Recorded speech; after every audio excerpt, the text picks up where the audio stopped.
Welcome to Our Girl Relationships. We talk about the problems people face in their day to day lives. Let's start with the video. I, female, 35, am blessed with a beautiful daughter, Lara, female, 8, and she's the best thing that's happened to me.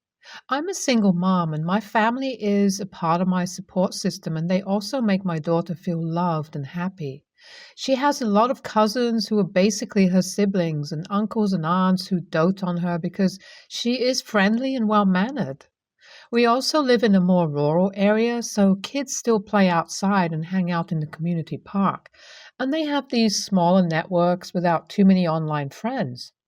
However, my sister in law, Sandra, 37, has never warmed up to me or my daughter. She makes everything between me and her into a competition and has even tried to passive aggressively bring her son, Tony, male, 7, into the whole competition. It always shows up in tiny little ways, like if I get a promotion at work, she belittles the industry I work in, or if Lara does something cute or impressive, she tries to go, "Oh, Tony did XYZ and did it better." The two kids go to the same school, and the talent show was organized on the 4th of July, and Lara played her recorder. Tony didn't participate because he was unwell, but Sandra was constantly making these little jibes at Lara's playing, even though she's literally 8 and playing hot cross buns. A week later, she sent a video on the family group chat of Tony playing the same thing on a piano.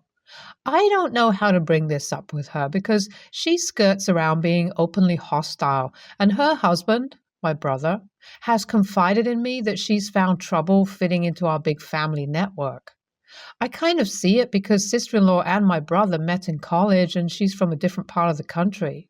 Despite all of this, I don't hold any grudges against her or Tony because I'm trying to be understanding. And I mean, Tony's just a little kiddo. For the last few days, Lara's mood has changed drastically. Usually she's a little ball of sunshine, but there's something a little off about her energy. She doesn't want to go to the park as much and sometimes even makes up excuses to not go to school. I've always had her confide in me about everything that goes on with her and her friends, and she's always chatty after a day at school. She shuts off now and just does her own thing or acts skittish when I ask her about her day. She isn't as active at family gatherings either, and holes herself up in a room instead of hanging out with her cousins and running around in the backyard like she used to do. I wanted to get to the root of the problem, but I didn't want to pressure her either. So I took her to McDonald's and an amusement park one day just as a way for us to bond and let her know that she could tell me whatever she had on her mind, even if she felt like it was a bad thing. I guess this must have made her feel safe enough to tell me what was going on because she ended up telling me that Tony has been mean and aggressive the past few days. I was shocked because up until now, Tony's always been good friends with Lara, since they're both almost the same age and the rest of the cousins are a bit older. And they're always hanging out together whenever my brother's family visits me or vice versa. I hate to admit it, but I thought that Lara might have been lying to deflect from some other issue, and this was the first thing that popped into her mind. I told her to tell me what Tony was doing to make her feel bad, and she refused to tell me anything after that point. I shrugged off this idea and I assumed that something else was behind Lara's behavior. I took her home and let her know that I can help her out. I didn't think it could be anything related to Tony because such a little kid wouldn't be able to bring Lara down like this. Later on, I visited my parents for barbecue and the kids had gone off and were doing their own thing. Sister-in-law was there as well. I noticed that Tony was hanging out with his other cousins, but not with Lara. He still wasn't doing anything mean, but this did make me a little suspicious. I decided to kind of snoop around a bit, and I saw a coloring book in the living room that the school had given to everyone in Lara's grade as part of some wellness initiative. Lara hadn't brought hers with her, so I assumed it was Tony's. I was curious about the drawings, and I kind of opened them very innocently because I wanted to see what Tony drew. He had a bit of an artistic reputation within the family. Sister-in-law at least sends all his work on the group chat, and to be honest, they are quite good. I flipped through and I noticed that on the inside of the back cover, there was a bunch of handwriting and lists there, and it clearly wasn't the work of a 7-year-old going over it. I saw that it was things like, Cousin Lara isn't from a real family. Cousin Lara isn't a good girl, and everyone is nice to her because of her mom. The list was a bunch of things that were like to the letter things to say to Lara to make her feel terrible. I was shocked, and my mind immediately went to my sister-in-law. I felt terrible for doubting my daughter, and I hope I didn't let it show on my face. I don't think Tony really knew what he was doing, and I kind of feel bad for him in this whole situation too, because it seems like sister-in-law was pressuring her child into becoming a part of this crazy rivalry that she had cooked up in her head. I probably should have done this differently and away from such a large family gathering, but I just saw red and went looking for sister-in-law with a coloring book in my hand. As soon as I saw her, I went off on her, calling her all kinds of terrible things and waving the book around. She turned bright red and tried to turn it around on me. Like how? By saying I invaded her privacy by looking at the book. Naturally, everyone in the family came to see the ruckus, and I told everyone there what had been going on.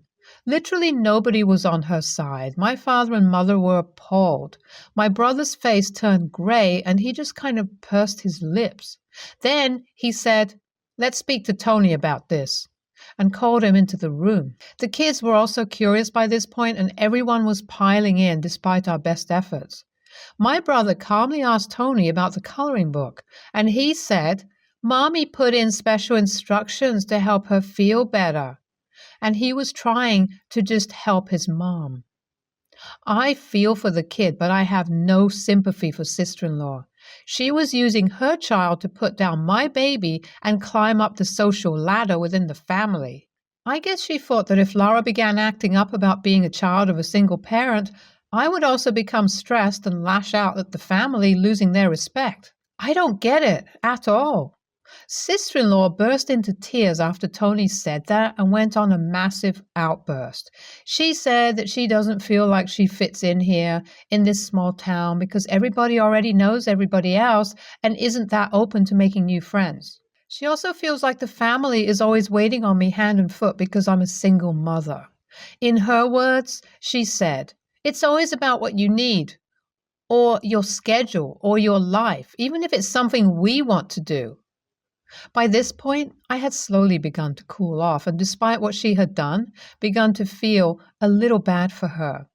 I wasn't just going to shake hands and call it even, though, because I realized that Lara was probably made to feel terrible. Sister-in-law, brother, Tony, and most of our extended family left after this, as the mood had been really spoiled, obviously. I sat down with Mom and Dad and talked about what we could do about this whole situation. From what we saw of sister-in-law's outburst, it's clear that she's also been miserable here, and that made her act in a really unreasonable way. I put down my ultimatum. Sister-in-law needs to apologize to Lara, not just me, and also seek therapy. From our end, I guess we would try and make her feel more welcome in the family. I've started feeling bad about the way I blew up at her in front of everyone, uncles, aunts, a sizable chunk of our extended family, and it definitely won't help sister-in-law fit in with the family. I will try and explain her side of the story to people when I can, but is that really going to be enough? AITA for being so aggressive in front of everyone instead of pulling her aside and discussing it with her first? Update 1. So I spoke to my brother and sister-in-law about my demands. She has agreed to go to therapy about her feelings of alienation and apologized to me when I went over to their house. My brother is also shocked at her behavior, and I think they'll be going to counseling too. To apologize to Lara, she took her and Tony out to an amusement park with me and wholeheartedly told Lara that Tony isn't to blame, and that Auntie Sandra told Tony to be mean because she was feeling upset. I mean, props to her for willing to take the blame and trying to mend the relationship between Lara and Tony. They're kids, so they're already back to being friends, and I hope it doesn't affect them in the future. Update 2. It's been a few months and sister-in-law has improved a lot. She's taken the initiative to get to know me, and I've introduced her to my mutual friends to make her feel more at home. However, the extended family hasn't forgiven sister-in-law and spread a lot of rumors, which is part of the reason they still exclude her. Sister-in-law kind of bears it and makes it out as something she deserves. But to be honest, I'm thinking of calling a family meeting without sister-in-law and telling everyone about how she's learned from her mistakes so we can move forward as a unit. NTA. I would have probably reacted in the same way if someone had been treating my daughter like that. To be honest, I had zero hope for your sister-in-law to improve, but it's positive to see that she is learning from her mistake, and especially how nicely she apologized to Lara. NAH, I mean, yeah, sister-in-law is TA, but the context you've provided does make me lean toward NAH. I also moved a long way from my ex-husband, and his family wasn't welcoming at all. It does seem like you guys are figuring out something together, and it's sweet to see. Kudos to you for actually offering her a helping hand, because I don't think I would have done that. LOL.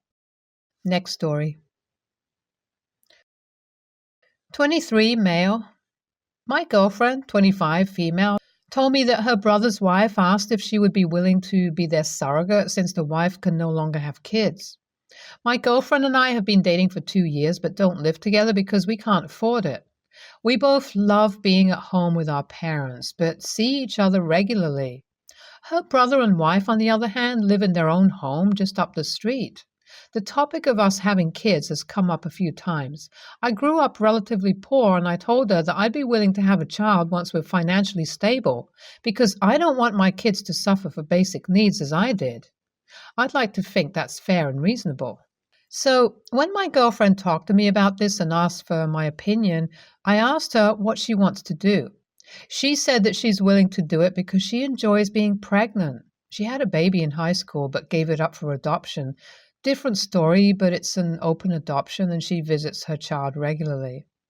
And since I don't want to give her a baby anytime soon, she thinks it'll be fun.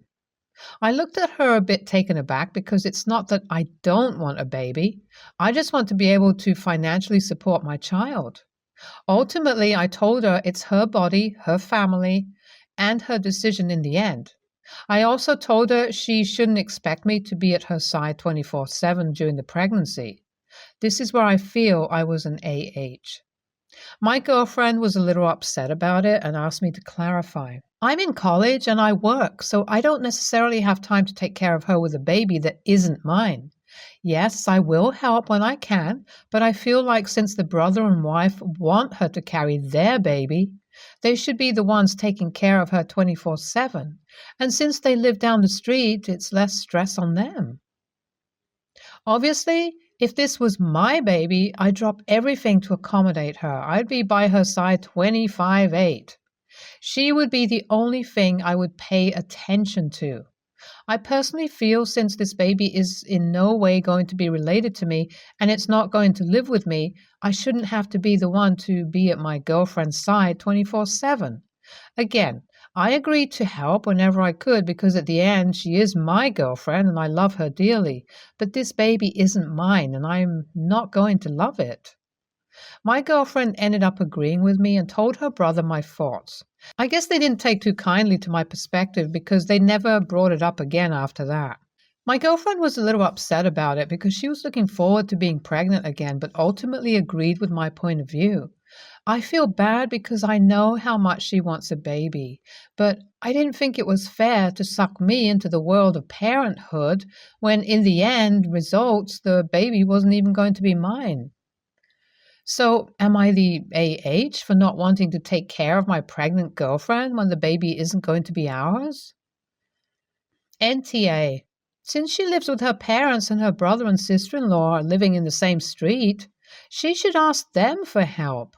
You have nothing to do with her being pregnant, so she should not expect you to help her. I don't get her brother's reaction, though. What were he and his wife expecting? That since you're the one dating her, you would help out with her pregnancy and be her driver to and from appointments, pay for doctor's visits, etc.?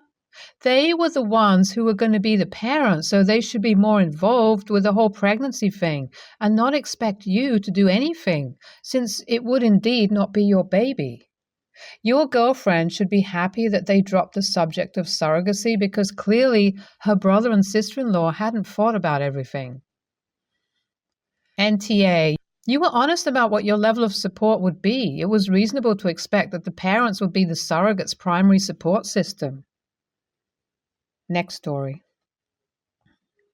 I'm getting married next week to a man who I really don't deserve.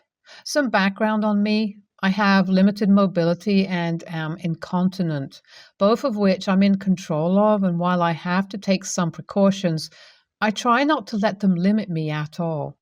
I've had these issues for well over half my life and pretty much all of my sister's life. Last year, my sister and I had a falling out. While she was a guest in my home with her triplets for ostensibly a longish stay, she threw my kindness back at me, outed my incontinence to her triplets, then age 3, giving them a cruel nickname to use for me in order to scare them into toilet training. This did not have the intended result, and basically accused me of playing on my issues for sympathy and special treatment when it was clearly no big deal. This, while deliberately disregarding the one simple request I made to accommodate my issues. This eventually got resolved after a few months by her delivering what I felt was an adequate apology and much mediation by our family. So since we were back on friendly terms, I invited her to my wedding and she accepted. I invited her kids too because I adore them, and a wedding is better when there are kids running around, hyped on sugar. Everything has been good. On the date of my wedding, I will be about 7 months pregnant, and it looks like I'm not completely exempt from my family's tradition of multiple births. I'm the only singlet out of 7. In more recent weeks, the toll of carrying the children is starting to cause me additional issues. I'm using a wheelchair 90% of the time because I just can't handle the strain of walking more than a few feet easily. And although we are all pretty healthy, my doctors are completely taking care of me and are amazing. Anyway, that's all background. My sister picked yesterday when I'm having some final alterations to my dress to make it easier for my size and mobility. My dress gets caught in my wheels. To again drag up how I'm playing on my disability and pregnancy for sympathy, and how it's easier for me because she didn't have a partner to help her when she was pregnant. I kind of reached my limit when she made a comment about how my life was so easy and that I only complain. So I told her that she was no longer welcome at the wedding. I didn't want to see her there, and I don't even break a sweat. We then argued some more since she was upset. She bought a gift for us and a new dress for the kids, etc., etc. And now they're uninvited. My retort before I drove off was that my nieces were of course invited to their aunt's wedding as long as their B-word mother wasn't there. I said a lot of stuff in the argument that I regret, but I just want my wedding to be a good day. She texted me 12 times and tried calling, tried to apologize, but I'm not sure I want to hear it. Does this make me an AH? Having someone in your life who is constantly envious and resentful is soul-crushing and frankly exhausting. You have every right to have a happy, stress-free wedding. If that means not having your spiteful sister there, so be it. NTA. NTA, you got tired of someone mocking things you have to deal with every day, someone who is supposed to be family, and decided not to bring the raging drama llama to your happiest day. No issues there. People will defend her because people always seem to defend AHs when someone stands up to them. I say don't give in because she's the one who blew her second chance. Actions have consequences. Stay tuned for more stories from our girl relationships.